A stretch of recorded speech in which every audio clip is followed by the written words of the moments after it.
Frontline First is where the hurting find hope. Our ministry employs a faith-based approach to help build strength and resiliency for the future.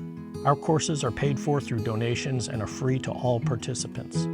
So I'm Vicki Stanfill, and I am the founder and executive director of Frontline First. Most departments, I think, realize that their greatest asset is their people, but we need to do a better job of taking care of them and making sure they have everything available to them. Whether it's peer support or chaplains or therapy or Frontline First, it benefits the department overall. The time to get ready is before you need to be ready.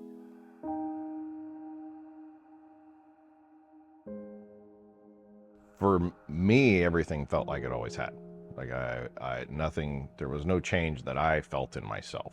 For me, it was family and friends coming to me and saying, hey, there's some changes. And my protective measure was to just become an a-hole. Now I don't have to worry about letting anybody be close enough to hurt. So for me, that was my normal. I ended up in the emergency room, and it was very unexpected because I was at the movies with my kids. The doctor told me that I was having a panic attack, which I didn't think I would ever have a panic attack. You know, I was in the Marine Corps. I'm a police officer. I'm a man. I'm like, I don't get panic attacks. There was a lot of, picking fights at the house, losing patience with the children. And that's when I said, I have to look for help. And I texted Vicki and I said, I need to meet with you one-on-one because this is getting difficult, and this is not something that we can continue sweeping under the rug.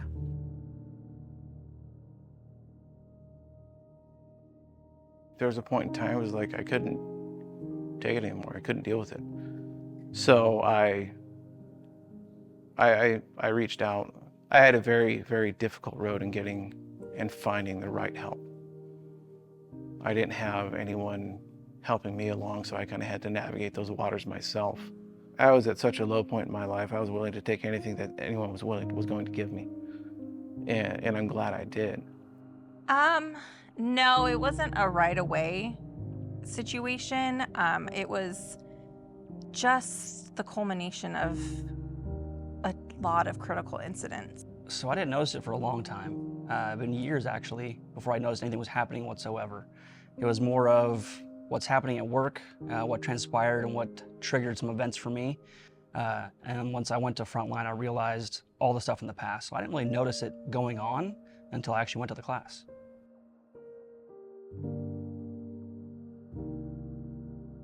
Symptoms started showing up with my significant other. Then I met with Vicki. Vicki, who is with Frontline, talked to her about it, and she suggested the course that she has, that it might be something that both myself and my significant other could attend together. I felt like I was in control.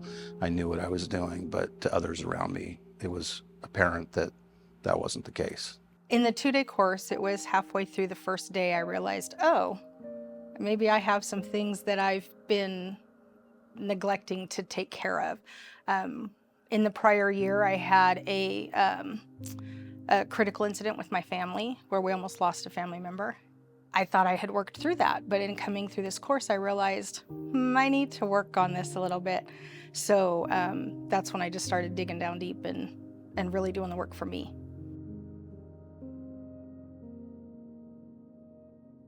I've known Chaplain Vicki Stanfill for, goodness, since I was in middle school. So I'd run into her a few times during the course of the job. And I met with her one day and she said, hey, we're having another class. And I thought, it's probably a really good thing for somebody else, but not for me. And I kind of drug my feet about it and talked to my wife, and she was like, yes, let's go. Yeah, I did feel some hesitancy because it's always tough to, talk to people, letting people know that, hey, I'm not doing all right. And so I did feel that, but you know, I just looking at my kids, I'm like, hey, I got to do something. Something needs to change. So that's what made me overcome that resistance. But yeah, I did feel resistance because you feel vulnerable when you're talking to people about how you're feeling, and you know, it's a very vulnerable thing.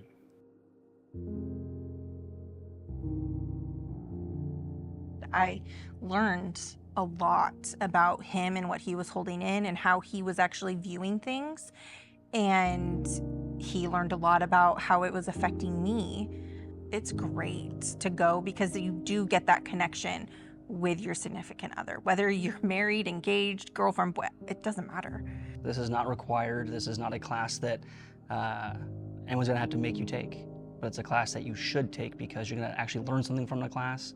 You're gonna make yourself a better law enforcement officer, first responder, whatever that you do, or a better spouse because of the class. So you're definitely gonna leave with something that you would go in with.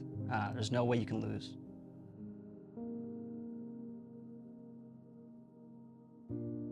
Every time we teach, I learn something new. And it's not just about the material or you know, other people's perspectives, but personally myself, it's still eye-opening for me, especially about the part of forgiving and just letting go so you can move forward and heal.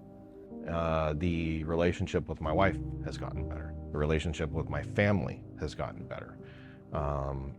You know, my sister, my brother, my parents, we're all local. We don't spend a lot of time together, but each of them individually at different points has come to me and said, something's different. You're not always angry anymore. The biggest thing is my traumas I know are still there. It's just I've dealt with them now, and I'm comfortable talking about them now. I share, I've seen myself sharing traumas I experienced and the success I've had through this course influence others to, you know, take a step into getting help. That's what I would like for everyone else who goes through this, that even if they don't know that they're carrying something in their backpack, they may discover it. And to be able to let it go and have that freedom from that burden, it's an amazing, amazing feeling. The primary purpose of Frontline First is to work with our first responders to help them process and heal from critical incidents and traumatic events. We also work with all first responders, not just law enforcement or fire. And there's nothing out there that is faith-based, that follows an actual curriculum. However, it's not churchy, it's not preachy, very respectful of all faiths or even no faith. I want people to know that it's a very safe place and it's all confidential. We don't reveal who has come to our classes or what they've shared in the class. But I also want people to know that if you're a first responder and you've never had a critical incident or some kind of traumatic event, these classes are still for you. We realize that our greatest asset is our people. If we're not taking care of our people, we're not going to have a healthy department. And then we will be on the news and not in a positive way. So it's really in the best interest for the departments to not only just offer these services, it benefits the department overall to have their people work through these things. So not just offer them, but encourage people to maintain a good mental wellness.